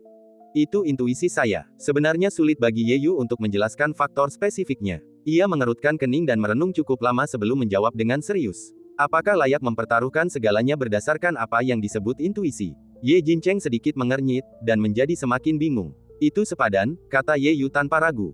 Mengapa? Ye Jincheng butuh jawaban untuk ini. Aku mengenal diriku dengan baik. Meskipun aku punya bakat, aku tak akan pernah mencapai puncak seumur hidupku. Mungkin, dengan mengikuti Chen Qingyuan, aku bisa melihat pemandangan yang berbeda, atau bahkan menjadi bagian dari pemandangan itu. Mungkin karena Ye Jincheng menuangkan teh untuknya dengan sopan, atau karena Kakak Yu, yang belum pernah dia panggil sebelumnya, itulah yang membuat Ye Yu bersedia melakukan percakapan tulus tanpa menyembunyikan apapun. Kau, begitu yakin dia bisa mencapai puncak? Kecurigaan di mata Ye Jincheng dengan cepat memudar, lalu berubah menjadi keterkejutan, begitu kau kalah taruhan, kau harus siap dengan konsekuensinya. Menang atau kalah tidak terlalu penting bagi saya. Mengikutinya ke hulu adalah pengalaman pribadi istimewa yang belum pernah saya alami sebelumnya. Mungkin, inilah pesona kepribadian Chen Qingyuan yang unik. Saat Ye Yu berbicara, dia tidak bisa menahan senyum, merasa rileks dan nyaman. Aku mengerti. Ye Jincheng memahami pilihan Ye Yu dan secara mengejutkan tidak mengejeknya. Sebaliknya, ia memilih untuk menghormatinya dengan tatapan tenang. Jika aku menang melawannya, apa yang akan kau lakukan? Jika patriark muda menang, itu akan menjadi berkah bagi klan kita. Nasib keturunan kita akan ditentukan oleh klan kuno. Apapun pilihan Ye Yu, ia tetaplah anggota klan kuno roh api. Karena itulah ia tak punya pilihan selain kembali ke klan kuno dan menghadapi kesulitannya secara langsung. Aku tidak akan membiarkanmu mati. Terakhir kali di aula pertemuan klan kuno, Ye Jincheng telah menyelamatkan nyawa Ye Yu. Sekalipun kali ini ia menang, ia tetap akan menyelamatkan nyawanya. Ia hanya punya satu tujuan, aku ingin kau melihat dengan mata kepalamu sendiri bahwa klan roh api kuno makmur karena aku. Dulu, Ye Jincheng tidak peduli dengan kematian Ye Yu. Ada banyak jenius di klan kuno, dan kematian Ye Yu bukanlah masalah besar. Misalnya, Ye Jincheng melihat sesuatu yang berbeda di mata Ye Yu, tidak takut mati, dan teguh pada dirinya sendiri. Ketika kematian tidak lagi mengancam seseorang, maka orang tersebut sakit, telah kehilangan harapan dalam hidup, atau luar biasa kuat. Jelaslah, Ye Yu termasuk tipe ketiga. Kemampuanku untuk memasuki dunia sekuler kali ini pasti ada hubungannya dengan Chen Qingyuan. Ye Yu mengangkat topik tersebut. Ya, Ye Jincheng berkata, aku datang ke sini untuk bertarung denganmu, dan syaratnya adalah kau kembali hidup-hidup. Patriark muda, dia sangat kuat, jangan remehkan dia. Ye Yu mengingatkan, dia kuat, dan aku pun tidak lemah. Ye Jincheng mengakui kekuatan Chen Qingyuan dan menjadi lebih percaya diri. Kalau begitu, Ye Yu tidak berkata apa-apa lagi. Setelah minum secangkir teh ini, mari kita pergi ke Qingzong. Sambil menunjuk cangkir teh hangat di atas meja, Ye Jincheng berbisik. Sang patriark muda menuangkan teh dan mencicipinya untuk pertama kali. Layak diingat, mengambil tehnya, Ye Yu meminumnya perlahan. Sedikit pahit, dengan aroma teh yang harum. Menyegarkan tenggorokan dan manis, meninggalkan rasa yang tahan lama. Cangkir-cangkir tehnya kosong dan meja-meja serta kursi-kursinya telah hilang. Kedua orang yang tinggal di sini menghilang dengan cara yang sama. Udara seakan masih dipenuhi aroma teh dan pikiran mereka sendiri. Di Qingzong, gunung-gunung berdiri megah dan pemandangannya indah. Ada sungai-sungai berarus deras yang mengalir menembus pegunungan, menyuburkan rumput dan pepohonan di tepiannya. Sekelompok burung bangau terbang berdampingan, terbang di antara awan-awan di puncak gunung, muncul dan menghilang dari waktu ke waktu, dengan suasana yang sangat halus. Ada murid-murid muda yang mengenakan jubah elegan, menyeberangi jembatan awan dan bepergian di antara berbagai istana. Sebuah gerbang gunung besar berdiri di kaki gunung. Ada banyak sekali anak tangga batu biru yang mengarah langsung ke puncak gunung. Gagasan istana abadi Miao Bao membuat banyak sekali kultivator di sekitarnya mendambakannya. Huff! Angin kencang tiba-tiba bertiup, menyebabkan pohon-pohon besar yang tak terhitung jumlahnya bergoyang ke kiri dan ke kanan, dan daun-daunnya berguguran dengan suara gemerisik. Binatang-binatang buas yang hidup di hutan mencium adanya bahaya, lalu berlarian ke ujung hutan dengan tergesa-gesa sambil menjerit ketakutan. Setelah lebih dari 10 napas, angin kencang itu tiba-tiba berhenti. Dua sosok berdiri di kehampaan, tidak jauh dari gerbang Gunung Qingzhong. Aduh, terjadi lagi. Jauh di dalam Qingzhong, Lin Changsheng menangkap beberapa aura yang tidak biasa, matanya terpaku, dan dia bersiap untuk bertahan. Berasal dari klan abadi kuno di Tanah Lama, mereka terlalu besar bagi Sekte Qing saat itu dan tidak dapat mengalahkannya. Sebagai pemimpin sekte, bagaimana mungkin Lin Changsheng tidak merasakan tekanan? Jangan khawatir, saudaraku, aku akan mengurusnya. Selama periode ini, Chen Qingyuan telah bermain catur dengan Lin Changsheng untuk meningkatkan kekuatan jiwanya. Setelah selesai berbicara, dia berdiri dan berjalan keluar aula, langsung menuju gerbang gunung. Segera, Chen Qingyuan muncul di depan semua orang di klan kuno. Dia mengenakan jubah yang bersih tanpa noda. Temperamennya luar biasa, bagaikan seorang abadi yang diasingkan. Bos! Pertama kali melihat Chen Qingyuan, Ye Yu tersenyum dan berteriak keras, mengabaikan pemimpin klan muda dan para tetua klan yang bersembunyi dalam kegelapan. Asalkan kamu belum mati. Setelah memastikan Ye Yu tidak dianiaya, Chen Qingyuan akhirnya bisa tenang. Ia menatapnya dan bercanda. Sudah kubilang sebelumnya kalau aku ikut denganmu, bakal banyak masalah. Sekarang masalahnya ada di sini, kau bisa tangani sendiri. Entah kenapa, Ye Yu tetap mempertahankan sikap santai, entah kenapa merasa bahwa Chen Qingyuan bisa menyelesaikan masalah dari klan roh api kuno. Mungkin ini kepercayaan buta. Situasi saat ini tidak cocok untuk mengenang masa lalu. Chen Qingyuan berbalik dan menatap Ye Jinyu, jika kau memenangkan pertempuran ini, aku akan menyetujui permintaanmu dan membawamu ke istana kekaisaran. Jika aku menang, Ye Yu akan bebas lagi dan tidak lagi terikat oleh klan roh api kuno. Apakah itu tidak apa-apa? Ye Jinyu tidak menjawab untuk sementara waktu dan diam-diam berdiskusi dengan beberapa tetua klan. Setelah beberapa saat, Ye Jin berkata dengan serius, tidak ada masalah dalam mengembalikan kebebasan Ye Yu, tetapi prasyaratnya adalah dia harus melepaskan identitasnya sebagai anggota klan kuno roh api dan tidak memiliki hubungan apapun dengan klan kuno mulai sekarang. Chen Qingyuan tidak bisa menyetujui Ye Yu, jadi dia berbalik dan menatapnya, Pak Tua Ye, terserah padamu. Kau mau bebas, atau perjalanan kita berakhir di sini. Apapun pilihanmu, aku tidak akan menyalahkanmu. Aku akan mempertimbangkannya. Jangan dipikirkan. Karena aku ada di kapal bajak lautmu, tidak ada alasan untuk menyesalinya. Ye Yu tersenyum tenang dan membuat pilihannya tanpa ragu-ragu. Apakah kamu sudah memikirkannya matang-matang? Chen Qingyuan bertanya lagi. Tentu, kehidupan di suku kuno terlalu menyedihkan. Ye Yu merasa bahwa selama waktu yang dihabiskannya bersama Chen Qingyuan, ia benar-benar merasa hidup di dunia ini dan menikmati kebahagiaan hidup. Beberapa tetua di klan mendengus dingin dan berpikir dalam hati, bodoh. Bagi orang luar, dia benar-benar melepaskan identitasnya sebagai anggota klan kuno. Kepalanya pasti ditendang keledai. Dia benar-benar gila. Gagasan Ye Yu benar-benar berbeda dari gagasan para tetua ini. Hidup sehat dengan pengalaman sehat seutuhnya. Terlebih lagi, mengikuti Chen Qingyuan mungkin memungkinkan Anda melihat pemandangan yang tidak akan pernah Anda lihat seumur hidup Anda, jadi mengapa tidak mengambil risiko? Baiklah, mari kita lakukan dengan cara ini. Ye Jinyu setuju. Waktu dan tempat. Chen Qingyuan memiliki ekspresi dingin di wajahnya. Di masa depan, akan ada gurun matahari terbenam di barat daya. Ye Jincheng memiliki pemahaman umum tentang medan domain Fuliuxing, dan memilih tempat yang cocok untuk berlatih tanding. Ia tidak takut melukai orang yang tidak bersalah dan dapat mengerahkan seluruh kemampuannya. Oke, Chen Qingyuan mengangguk sedikit. Setelah menyelesaikan pertempuran, Ye Jincheng berencana untuk berbalik dan pergi. Pada saat ini, Chen Qingyuan berhenti dan berkata, tunggu. Apa lagi? Ye Jincheng berhenti sejenak, berbalik dan bertanya. Tinggalkan dia di sini. Chen Qingyuan melirik Ye Yu, yang gerakannya tertahan. Menanggapi hal ini, Ye Jincheng tetap diam, menundukkan kepalanya sambil berpikir. Hanya beberapa hari, dan tak ada gunanya kau menahannya. Lagi pula, dengan warisan klan kuno, apa kau takut kita akan kabur? Kata Chen Qingyuan. Baiklah, sesuai keinginanmu. Setelah memikirkannya, Ye Jincheng merasa bahwa apa yang dikatakan Chen Qingyuan masuk akal dan mengangguk.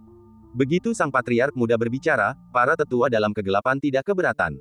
Pengekangan dicabut, Ye Yu menggerakkan tubuhnya sedikit, dan melesat ke sisi Chen Qingyuan. Saat berikutnya, Ye Jincheng menghilang di cakrawala. Mari kita bicarakan hal itu setelah kita masuk. Chen Qingyuan dan Ye Yu berjalan berdampingan. Di halaman yang tenang dan elegan, di bawah pohon willow besar. Meja, kursi, dan anggur berkualitas. Angin sepoi-sepoi dan kicauan burung. Keduanya minum beberapa gelas anggur dan saling tersenyum. Dengan suara, Ye Yu meletakkan gelas anggurnya dan mulai berbicara tentang pengalaman masa depan orang Hui. Chen Qingyuan mendengarkan dengan saksama, dan ketika dia mengetahui bahwa Ye Yu hampir terbunuh, wajahnya sedikit gelap. Ketika dia mendengar bahwa nyawa Ye Yu diselamatkan oleh Ye Jincheng, matanya menjadi sedikit rumit. Singkat cerita, saya telah menjelaskan masalahnya dengan jelas.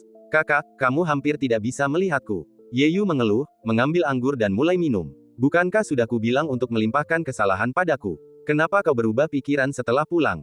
Nada bicara Chen Qingyuan mengandung kekhawatiran. Setelah memikirkannya, aku memutuskan untuk melupakannya. Kebenaran pada akhirnya akan terungkap, jadi lebih baik aku mengakuinya secara terbuka. Ye Yu menjawab, pencarian jiwa yang dipaksakan telah merusak fondasimu. Ketika aku punya kesempatan nanti, aku akan menemukan cara untuk memperbaikinya untukmu. Pencarian jiwa yang dipaksakan berdampak besar pada tubuh Ye Yu. Puluhan tahun tanpa pengobatan telah membuat fondasinya retak, menghambat jalannya menuju kultivasi. Tidak apa-apa, apakah fondasinya bisa diperbaiki tergantung pada takdir. Ye Yu menjadi acuh tak acuh. Ye Jincheng telah menyelamatkan hidupmu. Demi kejadian ini, aku akan menunjukkan belas kasihan. Meskipun Ye Yu adalah pengikutnya, Chen Qingyuan memperlakukannya seperti saudaranya sendiri, dan hutang budi harus dibayar. Saudaraku, kata-katamu memang berani, tetapi patriark muda itu bukan orang biasa. Kita tidak boleh meremehkan musuh. Ye Yu tidak yakin akan kekuatan tempur sejati sang patriark muda. Bertahun-tahun yang lalu, ia berani menantang sang patriark muda, tetapi kalah dalam kurang dari 100 gerakan. Kenangan itu masih segar dalam ingatannya. Terlebih lagi, itu jelas bukan kekuatan penuh sang patriark muda. Jangan khawatir, Chen Qingyuan tersenyum kecil. Ngomong-ngomong, semua aset keluargaku telah dirampas oleh klanku, dan aku tidak punya apa-apa lagi. Setelah 3 putaran minum, Ye Yu terbatuk pelan dan tersenyum menyanjung, kakak, bisakah kau memberiku beberapa sumber daya? Tidak, tersesatlah. Berjuang untuk saudara-saudaramu, tidak masalah. Tidak apa-apa menjalani hidup dan mati. Jika Anda menginginkan sumber daya, pergilah sejauh yang Anda bisa. Chen Qingyuan berlidah tajam namun berhati lembut. Karena kasihan pada Ye Yu, ia tetap memberinya 20.000 hingga 30.000 batu roh kelas atas dan bahkan menunjukkan caranya, ada banyak misi hadiah di Qingzhong. Dapatkan sendiri. Aduh, aku masih terlalu berhati lembut. Saya harus mengencangkan ikat pinggang dan menabung lebih banyak uang di masa mendatang. Pertarungan berikutnya akan sangat penting. Chen Qingyuan dan Ye Yu minum anggur dan mulai bermeditasi untuk mencapai kondisi mental terbaik. Sekalipun Anda cukup percaya diri, Anda tidak boleh meremehkan para pahlawan dunia dan menganggap mereka serius. Semua pejabat tinggi Sekte Qing mengetahui tentang pertempuran ini dan agak khawatir. Dengan kemampuan Junior Brother, seharusnya itu bukan masalah besar. Klan kuno abadi memiliki kedalaman yang tak terduga. Bagaimana mungkin kita tidak khawatir? Kami tidak bisa membantu banyak, fokuslah saja pada kultivasimu dan jangan menimbulkan masalah lagi. Sehat. Semua orang di Sekte Qing mendesah sedih dan berdoa dalam hati. Setelah 2 hari beristirahat dan mengumpulkan kekuatan, Chen Qingyuan segera bergegas ke tempat pertempuran dijadwalkan. Akan butuh waktu untuk sampai ke sana, jadi kita tidak boleh terlambat. Dalam perjalanan ini, hanya Chen Qingyuan dan Ye Yu yang hadir. Diam-diam, kakak senior mereka, Lin Changsheng, menemani mereka untuk memastikan keselamatan Chen Qingyuan. Di sudut terpencil wilayah meteorik, mengapung sebuah bintang mati tak bernyawa. Permukaannya tertutup debu dan pasir, iklimnya keras, dan gempa bumi terjadi dari waktu ke waktu. Konon katanya dahulu kala ada seseorang yang sangat berkuasa mengasingkan diri di sini, sehingga mempengaruhi tatanan inti bintang ini, dan lambat laun menjadi seperti ini. Orang-orang menyebutnya gurun matahari terbenam. Gurun itu luas, menutupi setiap jengkal daratan. Energi spiritual telah terkuras dan hanya sedikit orang yang pergi ke sini. Ye Jincheng menunggu di sana, berdiri di atas pasir kuning setinggi 4 meter, dengan api hitam pekat di permukaan kulitnya. Daerah dalam radius 100 mil itu sangat sunyi, tanpa debu atau angin.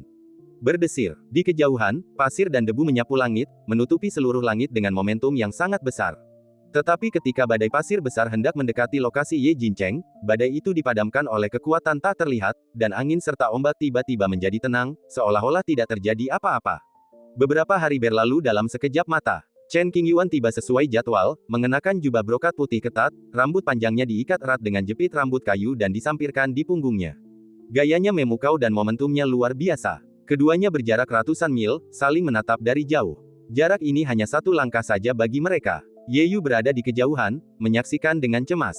Hasil pertempuran ini memiliki konsekuensi yang luas. Sejujurnya, Ye Yu tidak ingin ada yang kalah. Namun, mengingat atmosfer pertempuran ini, mereka pasti akan bertarung sampai akhir, dan baru setelah itu mereka akan berhenti sampai pemenangnya ditentukan. Dilihat dari usia tulangmu, aku sudah berkultivasi ratusan tahun lebih lama darimu, dan aku juga punya sumber daya yang tak terhitung jumlahnya dari klan kuno, jadi aku memanfaatkanmu. Murid-murid Ye Jincheng bagaikan api hantu, seakan-akan memiliki kekuatan melahap jiwa. Tidak juga, Chen Qingyuan menggelengkan kepalanya dan berkata dengan tenang, kau tidak bisa dianggap memanfaatkanku. Apakah kau ingin aku menekan kultivasiku agar aku bisa melawanmu pada level yang sama? Ye Jincheng menyarankan. Tidak perlu, jawab Chen Qingyuan. Jika dia benar-benar mengangguk, momentum Chen Qingyuan akan tertahan, seolah-olah dia takut dengan kekuatan penuh Ye Jincheng. Ini pasti akan berdampak signifikan pada pertempuran selanjutnya. Punya tulang punggung. Saat suara itu jatuh, Ye Jincheng melangkah maju, menyeberangi lautan pasir sejauh puluhan mil, dan tekanan kuat langsung menekan Chen Qingyuan. Lonjakan kekuatan yang tiba-tiba itu tidak membuat Chen Qingyuan panik. Tubuhnya seperti pohon pinus hijau, berakar dan tak bergerak, bahkan sehelai rambutnya pun tak berkibar, ia sangat tenang. Anak ini agak aneh. Secara rahasia, beberapa tetua klan kuno roh api memandang Chen Qingyuan dan berkomunikasi dengannya. Mampu menahan kekuatan penuh dari sang patriark muda merupakan hal yang sangat tidak biasa di antara orang-orang seusianya. Gemuruh, gemuruh. Lingkungan sekitar Ye Jin awalnya sunyi, tetapi tiba-tiba badai besar muncul, pasir kuning beterbangan di mana-mana dan langit mendung. Pada saat yang sama, ia tak lagi menyembunyikan ketidakmampuannya, tubuhnya terbakar, bagaikan raja yang keluar dari kobaran api. Kekuatan hukum garis keturunan klan kuno membuat Ye Yu, yang menyaksikan pertempuran dari kejauhan, gugup dan ingin menyerah. Secerca ketakutan terpancar di kedalaman matanya. Ekspresi beberapa tetua tak bisa tidak berubah sedikit. Mereka jelas terkejut sekaligus lega karena kekuatan pemimpin klan muda itu telah meningkat lagi. Menurut spekulasi Chen Qingyuan, tingkat kultivasi Ye Jinyu setidaknya telah mencapai tingkat kesengsaraan ke-6, atau bahkan lebih tinggi. Saat ini, Chen Qingyuan baru mencapai tahap awal tingkat ketiga alam kesengsaraan, yang merupakan perbedaan besar dari Ye Jinyu. Ini wajar saja. Sebagai patriark muda dari klan kuno, tak perlu dikatakan lagi bahwa Ye Jinyu sangat berbakat. Selain itu, ia telah memurnikan sumber daya bermutu tinggi yang tak terbayangkan, jadi tidak mengherankan bahwa ia memiliki tingkat kultivasi yang begitu tinggi dalam waktu kurang dari 1000 tahun. Lakukan sekuat tenaga, kata Ye Jin dingin, jangan biarkan aku putus asa. Itu akan memuaskanmu. Chen Qingyuan cukup bersemangat untuk bertarung melawan lawan yang kuat. Lalu, dia meraih udara dengan tangan kanannya. Ia mengeluarkan tombak hitam, dengan pola naga mengelilingi badan tombak, yang indah dan tanpa cacat. Kualitas tombak ini tidak rendah, ia digolongkan sebagai senjata suci, yang mana cukup bagi Chen Qingyuan untuk mengeluarkan seluruh kemampuannya. Dentang, Chen Qingyuan memegang tombak di tangan kanannya, matanya sedikit menyipit. Saat sebutir pasir melayang di depan matanya, ia tiba-tiba menyerang, tombak itu meraung seperti naga, lolongan panjang yang bergema di langit, mengguncang bumi. Ledakan, Ye Jin mengangkat tangannya dan melambaikannya, lalu api gelap berubah menjadi pilar raksasa, menghalangi semua kekuatan tombak yang menusuk. Dalam sepersekian detik, Chen Qingyuan menghilang dari tempatnya. Ketika sosok itu muncul lagi, ia berada di atas Ye Jinyu.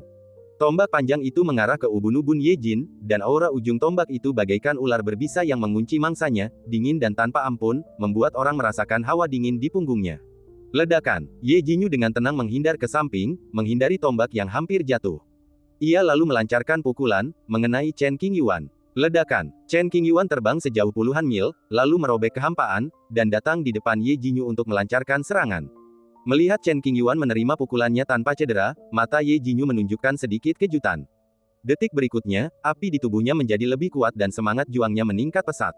Seberkas api jatuh ke lautan pasir, dan seketika membakar abis lubang dalam dengan diameter sekitar 1000 mil.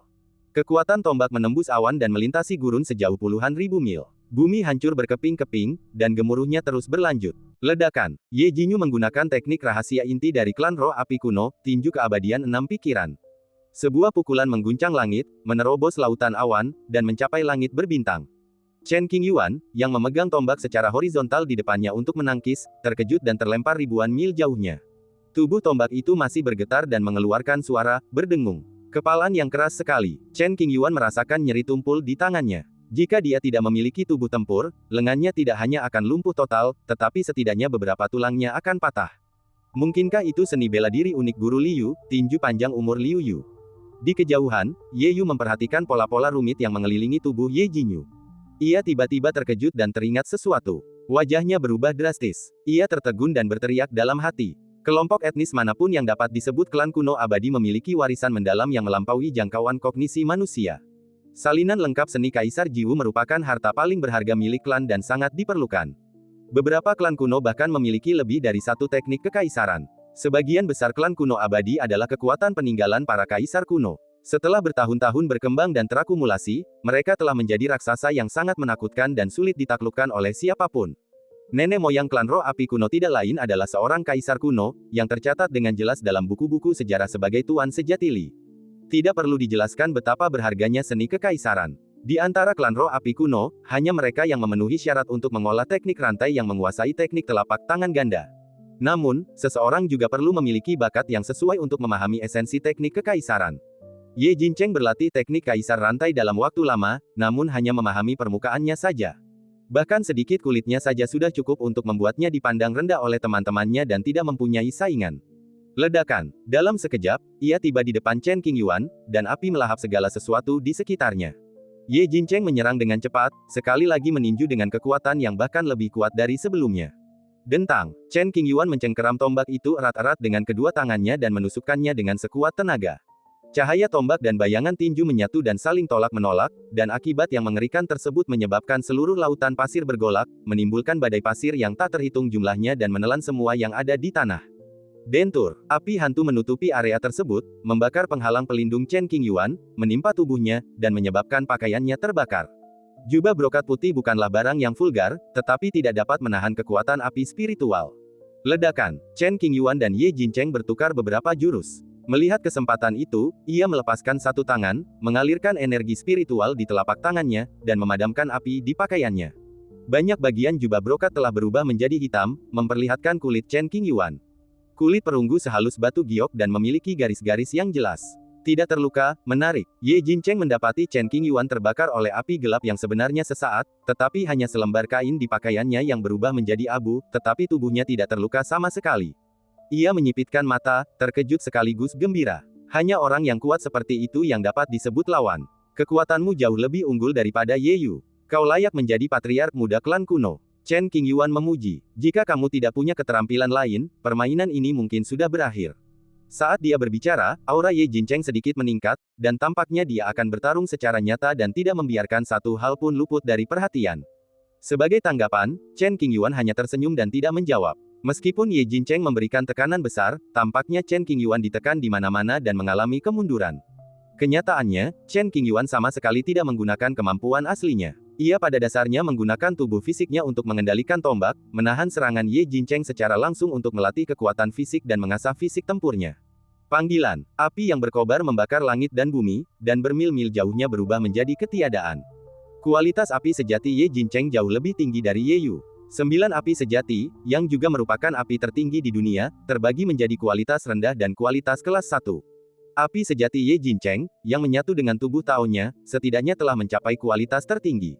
Api itu sangat murni, dan satu nyala api mengandung kekuatan untuk membakar langit dan menghancurkan bumi. Selain itu, Ye Jincheng juga menguasai seni kekaisaran tinju sejati. Tidak berlebihan jika dikatakan bahwa dengan kekuatannya saat ini, sebagian besar kultivator di puncak alam kesengsaraan di dunia tidak memenuhi syarat untuk melawannya. Dekrit. Begitu dia memikirkannya, lautan api datang menimpanya. Dia mengepalkan tangannya erat-erat, dan jejak samar pola kekaisaran muncul di punggungnya. Terdapat pula gambaran nyata Dao Agung, yang bagaikan fata morgana di lautan, bagaikan mimpi, tampak nyata sekaligus tak nyata, dengan pemandangan matahari, bulan, gunung, sungai, dan bintang-bintang yang berkilauan. Sesosok samar berdiri di kedalaman langit berbintang, membelakangi langit. Tekanan itu bagaikan hukuman dari surga, yang begitu dahsyat dan tak ternoda. Hantu diagram Dao yang muncul dari waktu ke waktu sebagian besar merupakan bayangan Li Dao Zhenjun, sang pencipta Dao Changfis, dan tertanam dalam sungai waktu yang panjang. Ah! Ye Jincheng sekali lagi mengayunkan tinjunya yang terbungkus dalam api hantu 9 api, dan tak dapat menahan diri untuk tidak melolong panjang, wajahnya sedikit garang, dan beberapa garis merah terang merembes keluar dari ujung jarinya. Tampaknya Ye Jincheng menggunakan tinju Kaisar Agung dengan tingkat kultivasi penyeberangan kesengsaraan miliknya, yang sangat menegangkan dan melampaui kapasitas tubuhnya. Namun, untuk menunjukkan rasa hormatnya kepada Chen Qingyuan, Ye Jincheng ingin mengalahkannya dengan postur terkuatnya. Ketika pukulan dilakukan, angin kencang muncul. Bila angin itu seperti pisau, merobek langit dan membelah lautan pasir menjadi potongan-potongan yang tak terhitung jumlahnya. Hukum dan tatanan bintang ini bahkan lebih kacau, dan getarannya tidak stabil. Saatnya untuk serius. Tinjunya diarahkan ke suatu arah, dan ternyata Chen Qingyuan yang berada di luar 1000 kaki. Dalam sekejap, Chen Qingyuan merasakan tekanan yang luar biasa, tatapannya menjadi serius, dan ia tahu bahwa ia tidak bisa lagi menggunakan tubuh tempurnya untuk melawan musuh. Jika ia tidak serius, sesuatu yang buruk mungkin akan terjadi. Tombak hitam yang telah dipukul berulang kali itu terus bergetar. Tiba-tiba, Chen Qingyuan mengeratkan cengkeramannya, dan tombak itu tiba-tiba diam. Rasa takutnya menghilang tanpa alasan, dan tombak itu menjadi setenang batu. Kekuatan tak terlihat muncul dari telapak tangan Chen Qingyuan dan menyelimuti setiap inci tombak. Minum. Ekspresi Chen Qingyuan menjadi sangat muram. Ia berteriak pelan. Menghadapi pukulan yang begitu mengerikan, ia tidak hanya tidak menghindar, tetapi juga menghadapinya secara langsung. Ledakan. Dalam sekejap mata, keduanya bertabrakan. Dari area inti ini, badai dahsyat menyebar ke segala arah, menghancurkan lautan pasir yang tak terbatas dan menyebabkan bintang-bintang retak dan hancur berkeping-keping. Tatanan bintang runtuh dan mulai berjatuhan atau meledak. Ye Yu yang menyaksikan pertempuran itu merasa ngeri dan segera mundur ke langit berbintang, berlari ke tempat yang lebih jauh dan lebih aman, masih merasa ketakutan. Beberapa penatua berusaha keras untuk tetap tenang, mata mereka berbinar-binar, masing-masing mengungkapkan keheranan terdalam mereka. Mengenang kembali diri mereka di masa lalu, mereka bertanya-tanya apakah mereka pernah sekarismatik ini saat mengatasi kesulitan. Ledakan. Ye Jincheng tak pernah menyangka serangan penuhnya dengan 6 tinju panjang pun tak mampu menundukkan Chen Qingyuan. Yang lebih mengejutkan lagi, Chen Qingyuan menangkisnya, memegang tombaknya, dan menembus semua rintangan tanpa kehilangan arah. Setelah beberapa saat teralihkan dan terkejut, Ye Jincheng segera pulih dan terus memukul, dengan ganas dan keras, tanpa ampun. Dang, dong, bang, setiap pukulan yang dilayangkannya berhasil diblok oleh Chen Qingyuan. Sesekali, ia memanfaatkan kesempatan itu dan meninju dada Chen Qingyuan. Anehnya, dada Chen Qingyuan tidak tertusuk, hanya beberapa tulang yang patah, meninggalkan bekas tinju. Cedera jenis ini paling banyak merupakan cedera yang dangkal. Desir. Chen Qingyuan menerima pukulan dan pada saat yang sama, dia melompat dan menusukkan tombaknya. Ujung pistolnya tajam dan menggores pipi Ye Jincheng, meninggalkan bekas berdarah. Untungnya, Ye Jincheng bereaksi tepat waktu, bukan hanya lukanya saja, tetapi seluruh kepalanya terpenggal. Kamu memiliki tingkat pencapaian yang tinggi dalam keterampilan fisik. Kedua lelaki itu masing-masing mengambil langkah dari yang lain dan saling menatap dalam kebuntuan. Ye Jincheng tidak bodoh, dia yakin pukulannya telah mengenai dada Chen Qingyuan dengan kuat, itu tidak palsu. Bulu dan bulu. Chen Qingyuan menjawab dengan ekspresi tegas. Kata-kata ini sangat menjengkelkan Ye Jincheng. Dia menerima pukulan dari ayahnya tanpa cedera, dan itu hanya ujung tipis.